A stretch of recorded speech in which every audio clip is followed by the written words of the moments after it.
Thank you sir. But ఇప్పటివరకు మీరు చాలా ఫీల్ గుడ్ సినిమాలు తీశారు. అందులో కొంత సక్సెస్లోనూ ఫెయిల్యూర్స్ కామన్ సార్. బట్ ఇటీవల మీరు ఒక మంచి హిట్ కొట్టారు కా సినిమాతోటి సార్. ఒక డిఫరెంట్ థ్రిల్లర్ జానర్. మళ్ళీ ఎందుకు మళ్ళీ అంటే అదే జానర్లో వెళ్ళాలని నేను చెప్పట్లేదు కానీ సార్ మళ్ళీ మీ ఫీల్ గుడ్ లవ్ స్టోరీలోకే వచ్చినట్టు కనిపిస్తుంది. ఇది ఏమైనా కొత్తగా ఉండబోతుందా లేకపోతే ఎలా ఉంటుంది అంటున్నారు? లేదు సార్, చాలా కొత్తగా ఉంటుంది. మీరు టీజర్ చూస్తే మీకు ఏదైతే ఫీల్ కలిగిందో ఖచ్చితంగా అదే త్రూ అవుట్ ద మూవీ ఉంటుంది సార్. అంటే ఈ సినిమా కంప్లీట్లీ ఒక ఇంటెన్స్, ఒక క్యారెక్టర్ బేస్డ్ ఫిలిం. ఒక క్యారెక్టర్ నమ్మే దాని మీద వెళ్తుంది. ఇంకా కా తర్వాత అంటే ఇది అన్ని సినిమాలు చేయాలి, అన్ని జోనర్ కైండ్ ఆఫ్ ఫిలిమ్స్ చేయాలి. అలాగే దిల్రుబా అనే ప్రయత్నం కూడా ఖచ్చితంగా మీ అందరికీ చాలా బాగా నచ్చుతుంది అనుకుంటాను సార్. ఎందుకంటే వైబ్ ఆఫ్ ద ఫిలిం చాలా కొత్తగా ఉంటుంది. విజువల్స్ కావచ్చు, మ్యూజిక్ కావచ్చు, చెప్పిన పాయింట్ కూడా చాలా కొత్త పాయింట్ కాబట్టి ఖచ్చితంగా బాగుంటుంది అనుకున్నాను sir. Thank you sir. Kiran గారు, నా కెరియర్ బెస్ట్ ఆల్బమ్ ఇది అని చెప్పారు. అండ్ ఈ సినిమా కా కంటే ముందు సినిమా ఇది. సో ఈ సినిమా మ్యూజిక్ చూసాకే కా శామ్సియస్కి ఇవ్వడం జరిగిందా? సో సాంగ్స్ కానీ బీజిఎం కానీ ఎలా ఉండబోతాయి? అంటే శామ్ సార్ ఫస్ట్ దిల్రుబాకి సాంగ్స్ ఇచ్చారండి. నేను సాంగ్స్ వినగానే మెస్మరైజ్డ్. అంటే శామ్ గారు అనగానే మనకి ఎక్కడో బ్యాక్గ్రౌండ్ స్కోర్ కానీ చాలా బాగా ఇస్తారు. ఖైదీ సినిమాకి కానీ అదే ఉండేది. First time Sam sir songs అన్నీ విన్న తర్వాత నాకు ఏంటి ఇంత బాగా ఇచ్చారేంటి శామ్ గారు సాంగ్స్ అనుకున్నాను. అంటే తనకు కూడా అదే ఫీలింగ్. నేను లవ్ సాంగ్స్ చాలా బాగా ఇస్తాను, అలాంటి సినిమాలు చేయలేదు కాబట్టి అలా అనిపిస్తుందని. దిల్రుబా సాంగ్స్ వినగానే ఫుల్ ఎక్సైట్ అయిపోయాను. నాకు పిచ్చి పిచ్చిగా నచ్చేసాయి సాంగ్స్. అది చూసి నేను ఇమ్మీడియట్గా కా కూడా సారే చేయాలి అని చెప్పి, సార్ నాకు కా కూడా మీరే చేయాలి సార్ అని చెప్పి కా ఇవ్వడం జరిగింది bro. And I'm sure Sam sir best work చూస్తారు. And he also so excited. Songs already మేము విన్నాము. నాకు టీజర్ బ్యాక్గ్రౌండ్ స్కోర్ వినగానే నాకు క్లారిటీ వచ్చేసింది ఎలా ఉండబోతుందో అని చెప్పి. నేను మీలానే బ్యాక్గ్రౌండ్ స్కోర్కి excited. Thank you. Kiran garu, it's sir ఇక్కడ జస్ట్ సార్. Hi sir. నేను Venkat NTV sir. Sir hi sir. కా దీపావళికి వచ్చిన కాని ఇంకా ప్రేక్షకులు మర్చిపోలేదు. సో దాన్ని మించినట్టు ఎక్స్పెక్టేషన్స్ పెట్టుకుంటారు కదా, సో దాని మించి ఉంటుంది అనుకోవచ్చా సార్? ఇది కంప్లీట్లీ డిఫరెంట్ జోనర్ సార్. కా అన్న సినిమా కంప్లీట్లీ కొంచెం థ్రిల్లరు అలా వెళ్తుంది. ఇది కంప్లీట్లీ డిఫరెంట్ జోనర్ సార్. దేనికి అదే. బట్ ఈ సినిమా ఐఎమ్ ప్రెటీ షూర్ ఈ పర్టికులర్ అంటే ఈ సినిమా నుంచి ఏమైతే ఎక్స్పెక్ట్ చేస్తామో అది వెళ్ళిన ఆడియన్స్ మాత్రం డిసప్పాయింట్ చేయరు సార్. They love it. అంటే మీరు టీజర్ కానీ ట్రైలర్ కానీ రాబోయే కంటెంట్ చూడగానే మీకు ఒక క్లారిటీ వస్తుంది కదా సార్. అంటే ఈ సినిమా నుంచి మనం ఏం ఎక్స్పెక్ట్ చేయొచ్చు, ఈ సినిమాని ఏం చూడడానికి వెళ్ళబోవచ్చు అని. అది చూసే audience Dil feel happy sir. అంటే కాలం మేము ఎక్స్పెక్ట్ చేయని ఒక క్లైమాక్స్ చూసాం సార్.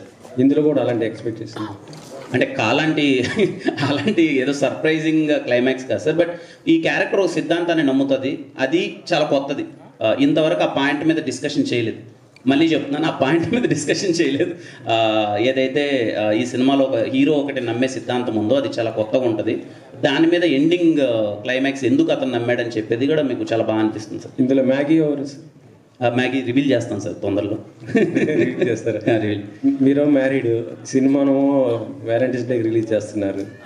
ఏంటి అర్థం కాలేదు సార్? మ్యారేజ్ మీరు మ్యారీడ్, అవును. సినిమాను బ్యాచులర్కి సంబంధించిన వ్యాలంటైన్స్ డేకి రిలీజ్ చేస్తా అంటున్నారు. అంటే మ్యారీడ్ అయిపోతే మాత్రం ఇంకా యవ్వనం అలాగే ఉంది సార్. నేను యూతే సార్. నేను మళ్ళీ ఇంకా అయ్యో సార్ నేను ఇంకో 10-15 సంవత్సరాలు లవ్ సినిమాలు చేస్తాను సార్. పెళ్ళి అప్పుడు 40 ఏళ్ళకి చేసుకోకూడదు కాబట్టి చేసుకున్నాను, కానీ ఖచ్చితంగా లవ్ సినిమాలు చేస్తాను సార్. మీరు అలాగే చూడాలి. అది పెళ్ళికి దీనికి సంబంధం లేదు sir. Okay right sir. Kiran గారు సార్. Hi sir. టీజర్ బాగుందండి సార్. సక్సెస్ అనేది చాలా కష్టపడి తెచ్చుకున్నారు కాదు. యూజువల్గా ఏంటంటే ఒక సక్సెస్ కొట్టాక చాలా క్యాలిక్యులేషన్స్తో ఆ సక్సెస్ని కంటిన్యూ చేయడానికి చాలా క్యాలిక్యులేషన్స్ వేసుకుని సినిమాలు సెలెక్ట్ చేసుకుని చేస్తారు. బట్ దిల్రుబా నెక్స్ట్ సినిమా అవ్వడం అనేది మీరు క్యాలిక్యులేషన్ కుదరలేదు మీకు ముందు మొదలెట్టిన సినిమా కాబట్టి సార్. ఇప్పుడు దాని గురించి ఏదన్నా ఉందా? అంటే పర్ఫెక్ట్ కంటిన్యూషన్ అని అనుకుంటున్నారా, లేకపోతే వేరేగా ఏదైనా ప్లాన్ చేసి ఉండేవారా? అంటే నిశాంత్ సార్, అంటే దిల్రుబా అన్నది నేను ముందు చేసిన స్క్రిప్టే సార్, ముందు చేసిన సినిమానే. కా తర్వాత నుంచి నేను చేయాలనుకున్న సినిమాల మీద పర్సెప్షన్ కానీ ఎలాంటి సినిమాలు చేస్తే ఇప్పుడు ఆడియన్స్కి బాగా నచ్చుతుంది అనే పర్సెప్షన్ కంప్లీట్లీ చేంజ్ అయిపోయిందని. కా తర్వాత నుంచి నేను చూస్ చేసుకునే స్క్రిప్ట్స్ కానీ ఇప్పుడు నేను అప్కమింగ్ నేను ఒక 4 మూవీస్ నేను చేస్తున్నాను. అవన్నీ చాలా ఇప్పుడున్న దానికి ఎలా అని. దిల్రుబా అప్పటికే it's very exciting point sir నాకు. అండ్ దిల్రుబా మీరు విజువల్స్ కానీ టీజర్ కానీ చూస్తే కంప్లీట్ కొత్తగా ఉంటుంది. అంటే మేము చెప్పిన పాయింట్ చాలా కొత్త పాయింట్. 100% అందరికీ నచ్చుతుంది అనుకుంటున్నాను సార్. అండ్ నేను చాలా కొత్తగా కనిపిస్తాను ఈ సినిమాలో, దట్ ఆడియన్స్ అందరూ చాలా బాగా ఎంజాయ్ చేస్తారు అనుకుంటున్నాను. అంటే Kiran Abbavaram changed mind set మీరు ఇప్పుడు అంటున్నారు కదా, ఇప్పుడు తర్వాత మీకు ఒక క్లారిటీ, జనాలు ఏం ఎక్స్పెక్ట్ చేస్తున్నారు, ఏం కోరుకుంటున్నారు అనేది ఒకటి ఉంటుంది. ఆ ఎక్స్పెక్టేషన్స్, ఆ క్లారిటీకి దిల్రుబా ముందు ఓకే చేసిన దిల్రుబా ఫిట్ అవుతుందా? ఖచ్చితంగా ఫిట్ అవుద్ది అనుకుంటున్నాను సార్.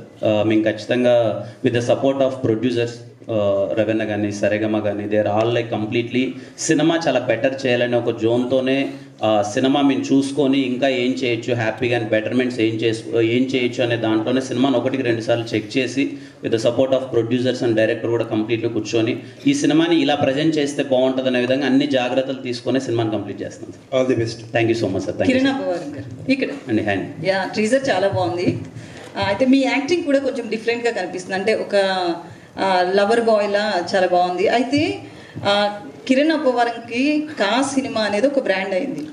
సో ఆ బ్రాండ్ని నమ్ముకున్న ఆర్టిస్టులను ఎవరిని పిలవలేదా? మీరు ఒక్కరే ఉన్నారు స్టేజ్ మీద. నాకు నేను నిన్న నైట్ కరెక్ట్గా 7 o'clock నేను ప్రొడ్యూసర్ గారికి ఏం చెప్పానంటే, మీరు ఏమైనా చేయండి, దయచేసి హీరోయిన్ గారిని పిలుచుకోరండి, నా మీద ముద్ర పడిపోతుంది. నేను ఈవినింగ్ కరెక్ట్గా 7 o'clock నేను ఏం చెప్పానంటే ప్రొడ్యూసర్కి, మీరు ఏమైనా చేసుకోండి, నాకు రేపు రుక్సర్ రావాలి, హీరోయిన్ రావాలి, అది ఇదని నేను అడిగితే నేను అంతా ట్రై చేశారు. రుక్సర్ నాకు తెలిసి వేరే షూట్లో ఏదో బిజీగా ఉండడం వల్ల రాలేకపోయింది, కానీ ఈ సినిమా కంప్లీట్లీ వీలైనంత నాకన్నా రుక్సర్ని ఎక్కువ కనిపించాలని ప్రయత్నం చేస్తాను. ఆ ధైర్యం అదేం లేదండి, ఏదో కొట్టేసామని అదేమీ ఏం లేదు. ఏ సినిమాకి ఆ సినిమానే, మళ్ళీ ఎవ్రీ ఫిలిం. అంటే రీసెంట్ గా చూస్తే కొందరు హీరోలు కూడా వాళ్ళే ఎక్కువగా స్టేజ్ మీద కనిపించడం, ప్రమోషన్స్ కి ఎక్కడికి వెళ్ళినా వాళ్ళే ఉంటున్నారు, మిగతా ఆర్టిస్టులు పెద్దగా పిలవట్లేదు. రీసెంట్ గా హిట్ కొట్టిన సినిమాలో కూడా అంటే మాకు తప్పదు కాబట్టి అండి, మాకు తప్పదు కాబట్టి అంతే. అంటే ఎందుకు కష్టపడతాం చెప్పండి, అన్నిసార్లు మేము వెళ్ళి అన్ని చోట్ల తిరిగి ఎందుకు కష్టపడతాం? మేము సినిమాని జనాలకి తీసుకెళ్ళాలి, కంప్లీట్లీ సినిమా జనాలకి రీచ్ అవ్వాలి కాబట్టి కష్టపడతాం. అంతేగాని నా టీంని నేను ఎప్పుడు అందరికన్నా 10 సార్లు ఎక్కువ ఇన్వైట్ చేస్తానండి, రండి సినిమాని ప్రమోట్ చేద్దాం. ఎందుకంటే at the end of the day మనం సినిమాని జనాలకి తీసుకెళ్ళకపోతే వాళ్ళు చూడడానికి రారు. నేను I request every one to come to promote the film.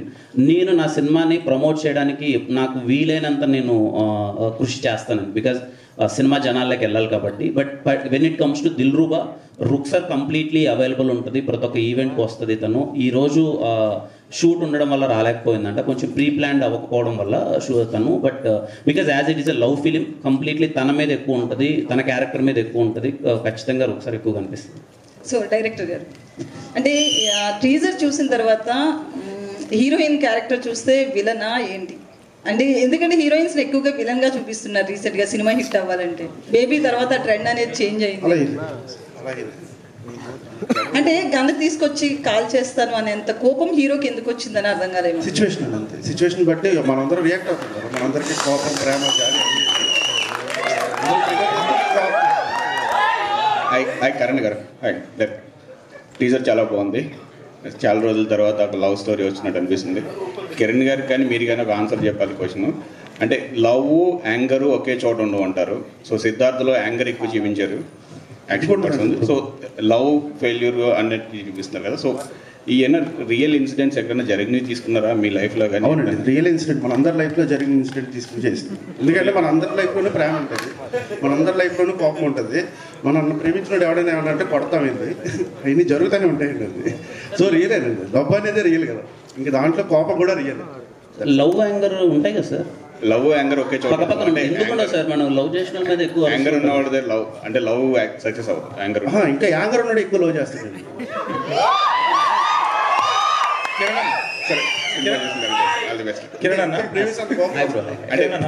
అంటే ప్రేమ ఉన్న ప్రేమించే వాళ్ళకి యాంగర్ తక్కువ ఉంటుంది, యాంగర్ ఎక్కువ ఉంటే లవర్ని కూడా కొంచెం డిస్టర్బ్ గా ఫీల్ అవుతుంటారు.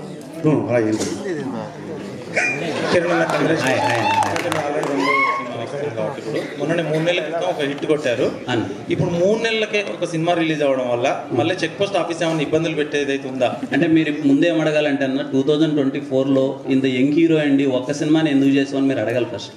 అంటే ఫస్ట్ ఆ క్వశ్చన్ అడగాలి. అంటే యాజ్ ఏ యంగ్ హీరోగా ఉండి ఒక ఇయర్కి 2024లో ఒక్క సినిమాని ఎందుకు చేసామని మీరు ఫస్ట్ అడగాలి. ఎక్కువ సినిమాలు చేయడం వల్ల కూడా యంగ్ ఏమనిపించట్లేదు అంటే అర్థం కాదు. అంటే 3 నెలలు అంటే అది సినిమాలు ఏంటంటే సార్, అంటే నేను 2024లో నాది ఒక్క సినిమానే రిలీజ్ అయింది. ఈ సినిమా ముందు చేసింది ఇప్పుడు ఇంకా ఆల్రెడీ 4 months గ్యాప్, దాని తర్వాత వస్తుంది. అండ్ ఐ ఫీల్ నేను యాజ్ ఎ యంగ్ హీరో నేను చాలా సినిమాలు చేయడానికి ఇష్టపడతాను, నేను చేస్తాను కూడా. అంటే కానీ జాగ్రత్తగా మంచి కంటెంట్ తీసి మంచి సినిమాలతో ముందుకు రావడానికి ప్రయత్నిస్తాను. రాబోయే రోజుల్లో కూడా యాజ్ మచ్ యాజ్ పాసిబుల్ నేను సినిమాలు ఎక్కువ చేయాలనుకుంటాను. ఎందుకంటే యంగ్ హీరోగా నేను ఎక్కువ సినిమాలు చేస్తేనే చాలా కొత్త టాలెంట్ బయటకు వస్తుంది, కొత్త డైరెక్టర్స్ వస్తారు. ఏ డైరెక్టర్స్ ప్రూవ్ చేసుకుంటారన్నది వాళ్ళ చేతుల్లో ఉంటుంది. బట్ నేనైతే సినిమాలు కంటిన్యూస్గా చేస్తూ ఉంటాను. అట్లీస్ట్ నాకు వీలైనంత కొత్త మంది డైరెక్టర్స్ నేను ఇండస్ట్రీకి తీసుకొద్దామని నాకు వీలైనంత నా ప్రయత్నం నేను చేస్తాను. ఆ ఇంటి తర్వాత ఇంకెవరు ఇబ్బంది పెట్టాలనుకుంటున్నారా? ఆ ఇంటికి దీనికి సంబంధం అంటే ఏమి అంతకుముందు చెక్ పోస్టులు నా ఆఫీస్లో పెట్టి నన్ను ఇబ్బంది పెట్టింది అని చెప్పి అదేం లేదు సార్, అది అయిపోయింది ఆ టాపిక్. అదేం లేదు సార్, ఆ హిట్ అది ఏం లేదు సార్. ఏ సినిమాకి ఆ సినిమానే మళ్ళీ కష్టపడాలి, ఇంకో సినిమా మళ్ళీ కష్టపడాలి అంతే సార్. కిరణ్ గారు ఇక్కడే జస్ట్ కింగ్ జాన్ అన్నారు కదా, దాని ఎఫెక్ట్ ఎంత ఉంది సార్ మీకు ఇంట్లో? అంటే నాకు అప్పటికి అలవాటు రాలేదు సార్. అది అప్పటికి నేను లవ్లో బ్రేకప్ అయినప్పటికి నాకు అలవాటు రాలే. కింగ్ జాన్ అలవాటు అప్పుడు రాలేదు. బట్ అది ఏంటంటే ప్రతి అబ్బాయి అంటే అమ్మాయిలకి పాపం ఆపర్చునిటీ ఉండదు కాబట్టి మనకి చాలా ఫ్రీడమ్ ఉన్న సొసైటీలో మగాడిగా బతుకుతున్నాం కాబట్టి ఏంటంటే మనకు బాధ వచ్చింది అనుకోండి వైన్స్ షాప్కి వెళ్తాం, ఇంకా కోపం వచ్చింది. సో కింగ్ అనేవాడు ఒక ఫ్రెండ్, జానీ వాకర్ అనేవాడు మనకు ఒక ఫ్రెండ్ అనమాట. మనం ఆడితే ఎక్కువ టైం స్పెండ్ చేస్తాం. అంటే most of the people I'm telling, అది కష్టపడినోడైనా కావచ్చు, కోపంలో ఉన్నోడైనా కావచ్చు, ఎవడైనా కావచ్చు, ఆ సాయంత్రం అయ్యేటప్పటికి అలా రిలాక్సేషన్ కోసం అటు చేసే పని. So connecting point.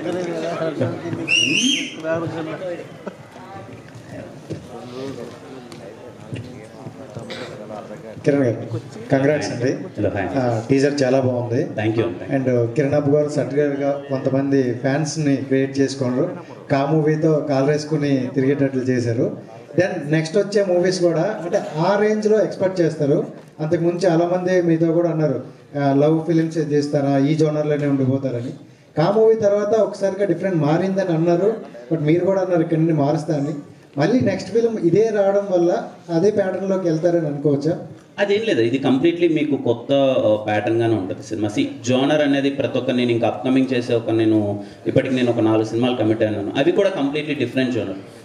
Love subjects అన్నవే I feel as a young hero నేను ఎక్కువ యూత్ని అట్రాక్ట్ చేయడానికో లేకపోతే యూత్కి దగ్గర అవడానికో నేను 4 సినిమాలలో 2 సినిమాలు లవ్ చేద్దాం, ఒకటి థ్రిల్లర్ చేద్దాం, ఇంకొకటి ఇలా అన్నీ నేను నాకు వీలైనంతగా నేను క్యాటర్ చేసుకుంటానండి. ఈ దిల్రూబా అనే సినిమా పర్టికులర్గా ఇలాంటి సినిమా చూడాలనుకున్న ఆడియన్స్కి ప్రతి ఒక్కరికి నచ్చుతుంది. అండ్ మీకు ఈ స్క్రిప్ట్ వచ్చేటప్పుడు ప్రతి ఒక్కరికి కూడా ఒక పాయింట్ నచ్చుతుంది, ఈ పాయింట్ బాగా ఆడియన్స్లోకి ఎక్కుతుందని. మీకు ఏ పాయింట్ నచ్చింది? ఈ సినిమాలో సిద్ధు అనే క్యారెక్టర్ ఒకటి సిద్ధాంతం నమ్ముతుందండి. ఐ థింక్ మేము అది ట్రైలర్లో రివీల్ చేస్తాం.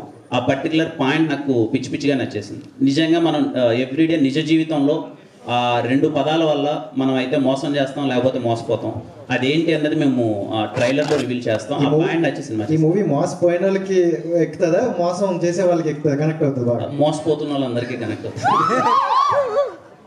ఆశీష్ గారు,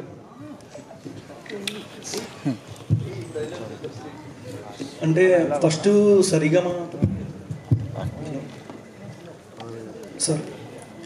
సరిగమ ప్రొడక్షన్